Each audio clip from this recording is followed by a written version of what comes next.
The church. This is the church. Please, Okay. see, Okay. they're already sending relief. So please take note of this. Okay. This is the car. The car that got burnt. Passport that they bought. Okay, the pastor car that they burnt. Okay. Okay, this is the car that they burnt. The pastor, sorry. This, Sorry, come again. this is the pastor. Okay, still yeah. Look at how the damage. This is the church, the damage in the church. Okay. This is wicked. Okay, this is the pastor house. Okay, this is the pastor house, and this house is what they damage. What are you saying? A lot of people that were killed. People that were killed. This is their blood. This is the blood. This is the blood of people that were killed. About They were burnt alive here. they were killed and bombed. 6 people here. Yes, sir, 6 people. 6 people were killed here, burnt alive. Please. Oh Jesus. Oh Jesus. Oh Jesus, please come. Oh Jesus. Two people were killed in this room. People were 2 killed. people were killed in this room. A Wow. woman and a child. Jesus. A woman and a child was killed in this Yes, room. yes. Okay. One person was killed here. Okay. This is a store. Yeah, this is all. This is a room, A not a store. room. Okay, this is a room. So Okay. we'll move to the other house. They have burned the house already. They burned this house. Where was Pastor? This is the pastor. So where was he? Okay, pastor was in this room. Is it with his wife? They were good. Okay, the wife was hiding here, and the pastor was hiding here. There were sheep here. Good. Goats were here. Yeah, so they opened the door and the pastor was behind the door. Was behind the He door. was Behind the hiding. goats. Oh, behind the goat. Yes, behind the door. The door. Oh. They didn't notice. took away the goats and the sheep. And, And the pastor was there dressing him. oh, Jesus. Jesus. Jesus. And the wife was And the here. wife was here too. Yes. The bathroom. They even just like. And they couldn't see her. At the top. But you didn't see her. Wow. She was lying down. Wow. So, wow, this is serious. This is serious. And this is the pastor of the church that was burned down. This is the pastor that was. They vandalized the house. Okay. Back even from the treasury, they packed everything. Okay. They came into the church, destroyed some of the equipment and gadgets in the church. Then they burned the house. And what time of the day did they come, sir? They came around on Tuesday 15. 15. Please take it. On Tuesday 15. What time? Around 3. 3:38. Okay. In the AM. 3:38. Okay. And the video operation around 5. Okay. 5:30. So this happened last month. Yes. It's July. July. Okay. So let's move to the There's other. no nearby police station around here. But what we're being told that there was a church, there was a mosque outside. They left the mosque and they came to the church. There's no mosque around here. There's no mosque around here. Okay.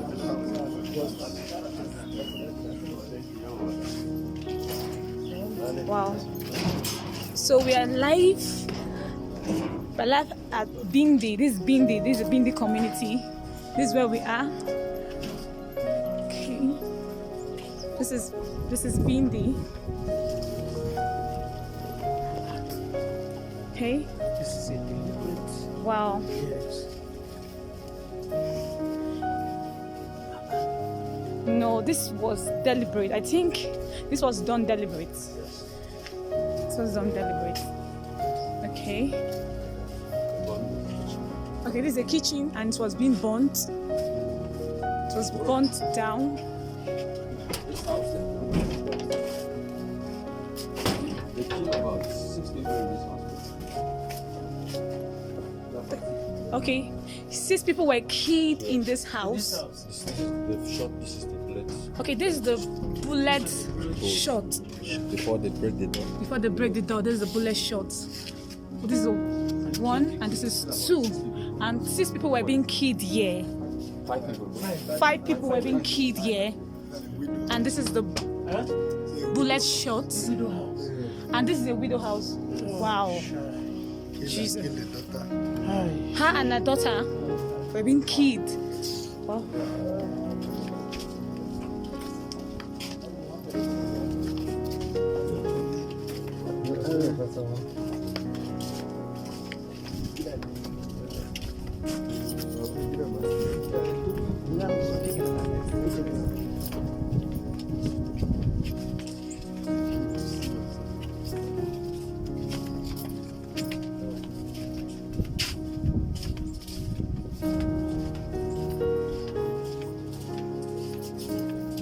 Okay.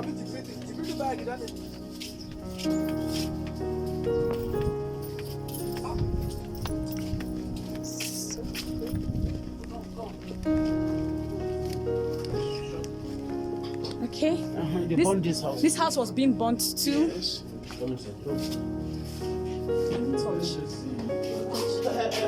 Please come with your torch for me. Some torch. Day 61 of 100 Days Fast. Welcome. Today we're talking about caring for those who are persecuted, the people of Bindi. I pray that today you will learn a lot about helping those in need. Let's go to the book of Matthew 25:35 to 40. It says here, I was hungry and you gave me something to eat. I was thirsty and you gave me something to drink. I was a stranger and you invited me in. I needed clothes and you clothed me. I was sick and you looked after me. I was in prison and you came to visit me.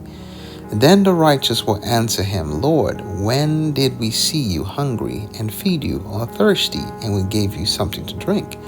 When did we see you a stranger and invited you in, or needing clothes and clothe you? When did we see you sick or in prison and go to visit you?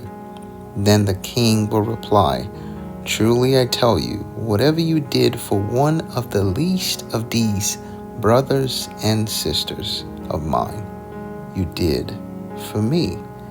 And that's what we're talking about today, the people of Bindi, how our sister Onyinyechi, Miss Praise, visited them. There was so many issues in that area, 27 people rather, from so many families destroyed, so many deaths, even murdering of babies. And she would tell you her testimony of going over there today. Listen, God bless. Hi, my name is Onyechi. I and my team of David Pentecost Mission Work visited Plateau State in Bindi on the 9th of August, on a Saturday, where the crisis happened, the killing of the Christian happened. We visited there on a Saturday and we went to see for ourselves the event that happened, and also reach out to them in our own little ways. We actually took us around to a building, a house which was burnt down. A retired teacher was being killed and burnt alive in her own building. We also went to another house that was being burnt. Everything there was burnt. We also saw the arches, everything. We also went to another building where 3 people were being killed. We also went to another house that was being burnt.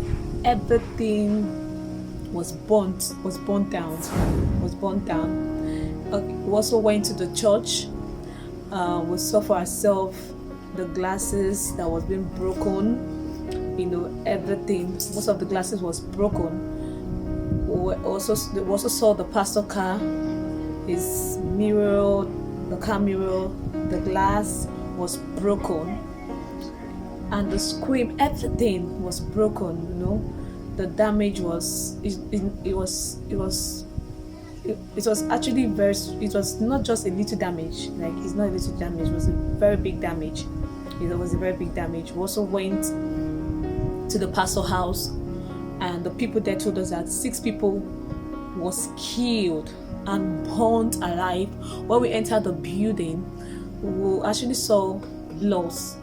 There's a place we saw blood, live blood. I saw it for myself, and we were told that 6 people were being killed and burnt alive in the pastor's house. Okay, they told us that those people actually ran to the pastor's house to heal themselves, and they went there, killed them and burnt them alive. When we went there, it was when we saw the blood, we actually screamed. We screamed because seeing human being blood, and we also saw arches around. We saw everything that was being burnt. We also went to a house that 2 people were being killed, and we're being told that a widow and her daughter were being killed there and burnt alive. They were being killed in their own house. A widow and a daughter were being killed and burnt alive. And this event, because we try to find out when did this event happen, and we're being told that this event happened on Tuesday, 11th of July at the hour of 3:30 a.m. down to 5:30 in the morning. They came to their own community. They killed what we recorded was about 27 people were being killed. 27 people were being killed on that day the event took place. And we have some people, heard about people that were being injured and they're still in the hospital.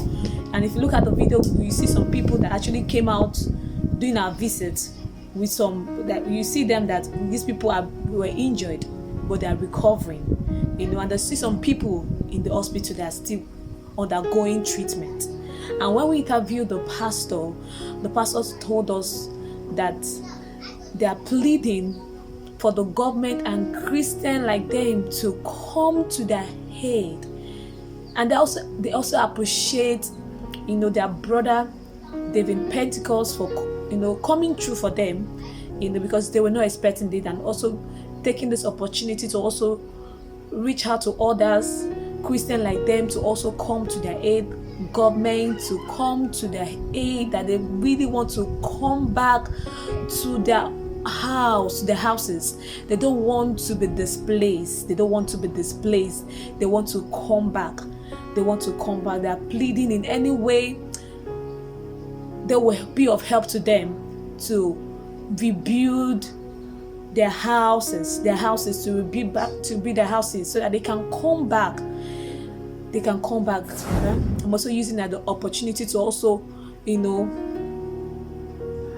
talk to Christians, to also reach out to them, to being the people.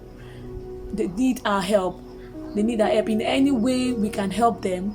Please let us reach out to them. The government, Christian, every one of us, we can do something about this. Let us reach out to them in our own way. And I hope the good Lord will bless you as you do so. They need clothes. They need food, which is very essential. Food, clothing, and shelter. These are the three basic things they need. Food, clothing, and shelter.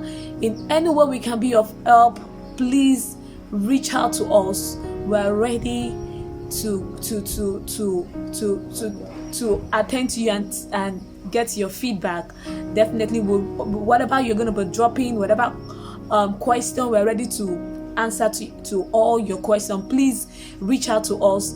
They really need our help in a time like this. God bless you all. In terms of this building that have been burnt, I'd like to know, how do you want us to come to help? We are soliciting for assistance, Okay, sir. both far and near, where and to whom can hear our cry as a community. You have seen and assessed the damage itself, and you have seen the level of damage that this very incident has caused. And as I'm talking to you, even the pastor is not sleeping in his house, because the house has been burnt. About 9 people were killed in his house. So presently, there's no way the pastor will let his house. He's still patching up somewhere, depending when he can fix this. Our prayer and solicit for assistance on how we can rehabilitate the structures and making sure that these people return back to their homes. It is within even the church, you can see the windows and all the gadgets inside the church have been destroyed. And our goal and objective is to make sure that nobody leaves this community. And remember, this community is the gateway to Plateau. And if you allowed these people to feel as if they have displaced this very community and they take over, they have a goal. The goal is to displace you, make you leave your ancestral land and they dominate the land. So if these people left here, nobody will pass you. And it means you can't go to Jos, you can't go to Bauchi from here, you can't go to Gombe from here, you can't go to the northeast from here. But our presence here is a testament that evildoers cannot dominate this road. We are here as light, as Jos. Not only light in this community, but light to Jos. Because if people from there can move safely. Just it means we have contributed our own content. Exactly. We safeguard the group if we got. But in the absence of that, this is the level of damage it has caused us. We are pleading where David can assist. Because we don't know the extent of how God can use it. God can use what we least expected to do the unthinkable. And we believe God can use it to return these people back to their home. We accept that with good faith. We solicit. No matter how little it can assist, we accept that. We believe that your presence here is God that sent you. Just like Paul says, he was relieved by the coming of Titus to him. Because Titus would bring a little bit of relief and assistance. So your presence here is a bit of relief to us. Because you have heard us and you believe in do something. The difficulties about life is when you cry and nobody hears you.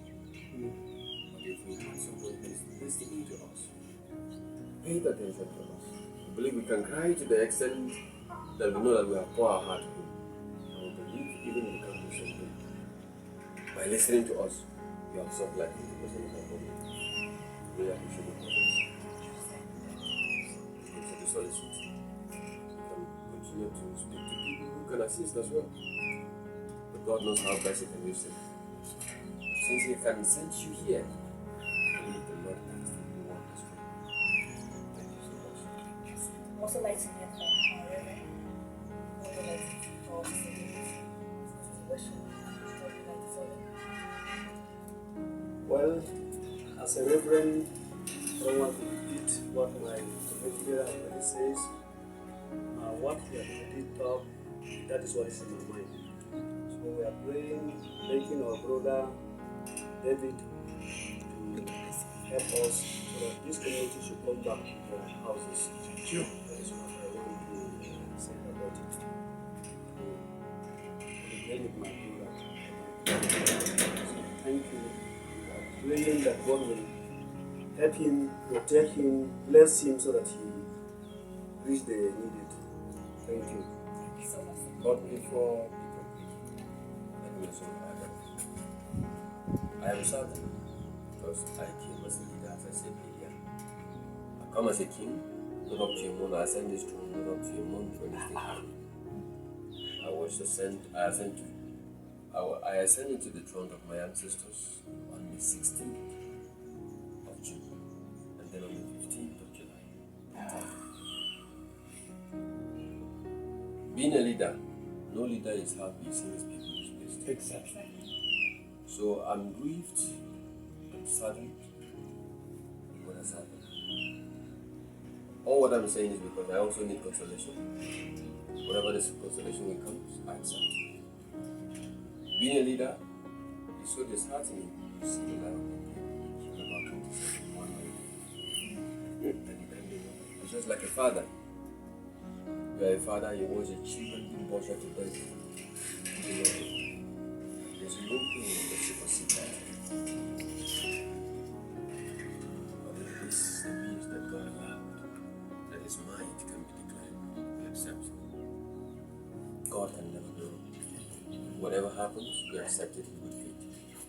And we can never forsake our faith in Christ. We thank God for our sister for going to that region and helping the persecuted Christians and families and pastors and widows and orphans and so many people there. They lost so many of their families and husbands were butchered, kids were burnt alive. But she decided to go there anyway, even though it was extremely dangerous. There are people who actually ran away from this project, but she decided to go there. Like Jesus says in Revelation, the cowardice shall not inherit the kingdom of God. So we thank God for her life.